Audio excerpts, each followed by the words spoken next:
Assalam, my name is Caitlin. I'm an American girl living in Dushanbe, Tajikistan, and I'm going to answer some questions about what life is like living in Dushanbe as a solo female foreigner. Now, there are a lot of misconceptions about Tajikistan, and today I'm going to set the record straight. Let's start. So I have lived and worked in Tajikistan for over 8 months. Today I'm going to share my experiences and recommendations with you. Make sure to stay tuned until the very end, where I will give a full breakdown of my budget, monthly cost of living in Dushanbe. First of all, let me tell you where I am, because clearly I am not in Dushanbe. I'm currently in Greece getting some work done, but don't fret, I will be back to Dushanbe soon. I can't wait to see everybody. Now let's get started. Safety. I get this question all of the time. Is Tajikistan safe? What are you doing there? Isn't it dangerous? It's near Afghanistan. Well, that couldn't be further from the truth. I personally feel in my experience that Tajikistan is just as safe as any European country that you could travel to. The people are some of the most kind that you will ever meet. The food is delicious, and the country is absolutely beautiful. Everything that you need to know about getting a visa and registering yourself in Tajikistan. I, as a US citizen, am entitled to staying 30 days visa-free in Tajikistan. That means you just hand your passport and you go through and you're able to tour the country for 30 days. If you want to stay longer, you're going to have to exit and re-enter the country, or if you're working, you are going to have to get a visa sponsorship from a qualifying company and apply for a visa at the Tajik embassy in the US. If you're from a different country, you're going to need to check it out online. Lots of countries do require a visa, but the application process online is very easy and very quick. Now, something for US citizens to know that's very important, and a lot of citizens in a lot of different countries, if you are staying in Tajikistan for more than 10 days, even if you don't need a visa, you still have to register with the OVIR office. You have to register, or else you will get fined when you leave the country. Well, what is OVIR? Everyone has that question. OVIR is like the central office of tourism in Tajikistan. To go to OVIR, there are several different offices around the city, and you will have to take the hotel manager or your Airbnb owner, wherever you are staying. They will know what OVIR is, and they have to go with you to register. A US citizen cannot register alone without a Tajik citizen. In order to register, you are going to need a passport-sized photo of yourself. I recommend bringing it with you so you don't have to go through the hassle of getting it yourself. If you forget it, there are box offices right in front of the OVIR office that you can use to get your passport picture taken, and it costs less than $1. They will take your passport for 24 hours.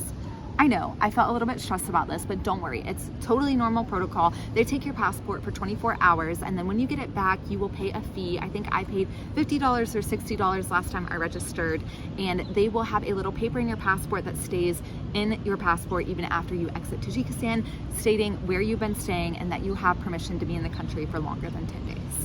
Flights. If you are coming into Dushanbe from the Western world, you are likely flying through Istanbul or Dubai, and those flights are in the middle of the night. There's no getting around it, unfortunately. It is miserable. There's no way to put it nicely. Getting in the middle of the night is never fun. Sometimes the passport line takes a really long time to be stamped through because there's a specific line for foreign nationals that you have to go through. If you're choosing where you're going to sit on the airplane, I recommend sitting towards the front so you can be one of the first people off the plane and try to get to the passport booth as fast as possible. That is a great way to make the experience more enjoyable. Now, once you make it through passport control, you're going to be worried about getting a taxi. As soon as you walk outside of the airport, you will see taxis. There will be taxi drivers asking you to come, but be careful. These taxi drivers often do not use their meter, even though they are required to. So if you get a taxi immediately as soon as you walk outside of the airport, you will likely get to your destination and they will try to charge you 50 to 70 somani, which is between $5 and $7, which in the grand scheme of things is not very expensive, but it's more expensive than what you're supposed to be paying. So I recommend making sure that they are going to use a meter to take you where they're going to go. A lot of them will refuse. If they refuse, just head towards the bus stop and there will be taxis waiting there that absolutely will be using the meter. I pay no more than 20 to 30 somani, or between $2 and $3, to get a ride from the airport to my house. Okay, transportation. Now that I have mentioned taxis, let's talk about transportation. How are you getting around Dushanbe? Well, taxi is by far one of the easiest ways to get around Dushanbe, and that is because they're super cheap. It's 10 somani to start with, which is less than a US dollar, and they are all metered. To get a taxi in Tajikistan, you just flag it down on the street like a normal taxi. Oftentimes they will even blink their lights at you or already be waiting. Now that I have talked a little bit about private taxis, let's talk about shared taxis. Shared taxis can be found all over Dushanbe, and they are private car owners that are using their cars as taxis, but they're not private, so you will be riding with other people. These shared taxis run the exact same routes that the bus lines run. So in these private car windows, you will see little cards that say 3 or 7, and you will be sharing this with other people. The cost is a flat rate no matter how far you drive. So if you are driving all the way to the end of the line, it is still 7 somani. If you are just driving 5 minutes, everyone pays 7 somani, which is equivalent to a little less than 70 cents. A super cheap way and fast way to get around the town, and I would recommend as a tourist, if you are going around the city, using a shared taxi to get up and down Rudiki is going to be one of the fastest and easiest. Now you might be thinking, they have private taxis, shared taxis, what about buses? Well, Dushanbe actually has a very robust and amazing bus system. There are electric buses and trolley buses, normal buses, and they're super cheap. They run all over the city and they cost 2.5 somani as a cash price. If you are only staying for a week, I recommend just paying in cash every time you get on. The equivalent is less than 25 cents. Now, if you're going to be staying for more than a few weeks, I recommend getting a bus card, which can be found at the orange boxes in front of the bus stand. I will try to put a picture here, and that will give you a discount on every ride. So you will be paying 1.5 somani, or roughly a little less than 15 cents per ride. So you do have to pay every time you ride the bus, but it's so cheap and it is a great way to get around the city. If you are curious about the bus routes or you don't know how to get around, download Yandex Maps. Yandex Maps allows you to type in your location and where you want to go, and it will show you the exact bus route that you need to get around. Let's talk about the last form of transportation in Tajikistan, and quite possibly the best one ever. At least it's always going to be an adventure. The marshrutka. Marshrukas are notorious around post-Soviet countries, and in Tajikistan it's no different. Marshrukas run horizontally across the city, but they also go from the city to other cities all across Tajikistan. It is one of the most adventure-filled ways to go. You never know what you're going to get. If you're going to get a crazy driver, if you're going to have a full bus, if people are going to talk, if someone maybe will get in a fight. It is so much fun. Highly recommend doing it if you are wanting to experience the local culture. Okay, let's also talk about where you are going to want to stay when you are in Tajikistan. If you are a tourist just visiting for a few days or a week, I recommend staying in the city center at a hotel such as the Hyatt, the Hilton, or the Serena. They will help you with registration, and they are very centrally located. So within walking distance, bus distance, or shared taxi distance to everything that you are going to want to see in town. Very cheap to get around and very accessible to European-style grocery stores as well as any European-style restaurants that you want. Now let's talk about money, because you're going to need to use money to get around. Tajikistan is a very cash-based society. Not saying that you can't use debit and credit cards. You can in the European-style markets, but if you are going to the bazaar or taking the bus or shared taxis, you are going to need cash. As an American, I found it really difficult to withdraw cash from ATMs. So if you're coming for a week-long period, I recommend withdrawing all the cash that you think you will need for the week, probably $1,000 to $2,000, and bringing it with you. If that is not an option and you're planning on living in Tajikistan longer term, I recommend going to Halak Bank, which has a new name. It is now a Tajik bank. It has green ATMs everywhere in the city. That is the only place I found I was able to withdraw cash from my bank. Now that I have given you an overview of what it's like to live in Dushanbe, let me really break down what it cost me to live in Dushanbe. It cost me $800 a month to live in Dushanbe, and that includes everything that I was spending. So let's break it down. I spent $350 a month on my apartment on the outskirts of Dushanbe in the Pravsayuz area. That included all my utilities except for internet, which cost me $15 a month. And I also had to have purified water trucked in for me to drink, which cost $10 a month.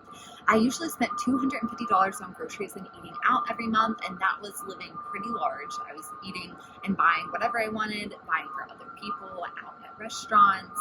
I would usually spend around $80 a month on transportation. That cost could easily be lowered, but I preferred to wake up and take whatever form of transportation I wanted to that day. If I was running late or if there was traffic, I would take a private taxi. If I had all the time in the world, I would hop on a marshruka and just explore. I also spent around $200 a month traveling within the country. That included taking marshrukas to different cities, going on group tours, going hiking, and taking private taxis around to new places. If you're only going to be in Tajikistan for a few weeks, I would recommend that you take some group tours. You can find those on Facebook and expat groups. They're usually really cheap, and you can go to ҳатто or Iskandar Lake for less than $20 round trip. Let's talk a little bit about traveling alone as a solo female in Tajikistan and what cultural expectations there are. It is not normal for a female to travel alone necessarily in Tajikistan, but I never felt uncomfortable or unsafe. Women dress rather traditionally, usually covering their shoulders and their arms. I am currently wearing fabric from a Tajik outfit that I had created. I tend to wear Tajik clothes when I'm in Tajikistan because I think it is respectful to the culture and the people around me. Not saying that you have to, but it is extremely comfortable and it is great for the weather. So if you want to blend in, wear Tajik clothing or clothing that is going to cover your shoulders and your legs. Tajik women never wear shorts, ever. I have never seen a Tajik woman wearing shorts outside of the home. So if you're going in the summer, keep that in mind. It might be a better idea to bring a long, thin dress than it is to wear shorts around. That being said, I did run outside in shorts and I did not feel unsafe whatsoever, but it is definitely something that people are going to stare and they are going to know that you are different if you're doing it. So if that makes you uncomfortable, just wear something more local. Now, being a solo female, I was frequently asked if I was married or had children. This is a normal talking point in Tajikistan. If someone's asking you this, it's not something to be concerned about. It's just normal. Young taxi drivers specifically might ask you to marry them, which could understandably make some people uncomfortable. I always found it very kind and funny, almost as if it's a compliment. If you just laugh at them and change the topic of conversation, nothing else will come of it. The other most popular question you will get when you're riding in a taxi other than being married or having children is if you can get them a visa for America or the UK or Australia, wherever that Western country is that you are from. Once again, this is a topic of conversation you just have to laugh at and explain, I'm so sorry, if I could, I would get you a visa, but as a citizen, I can't just go around handing out invitations to my country. It's not how it works. If I could, I would, maybe, but unfortunately I can't. I wish you the best of luck. And usually that's where the conversation will end, or they will ask more questions just out of genuine interest of the country. Well, what is the living like there? What is the way that I could get to the country? And if you're knowledgeable about that, you can share with them. But if you're not, you can just say you don't know. I absolutely love Tajikistan. The people, the culture, the food. Part of my heart will always be in Tajikistan, and I hope the same for you when you travel to this beautiful country. Ta bad for now. Khuda Hafiz, Tajikistan.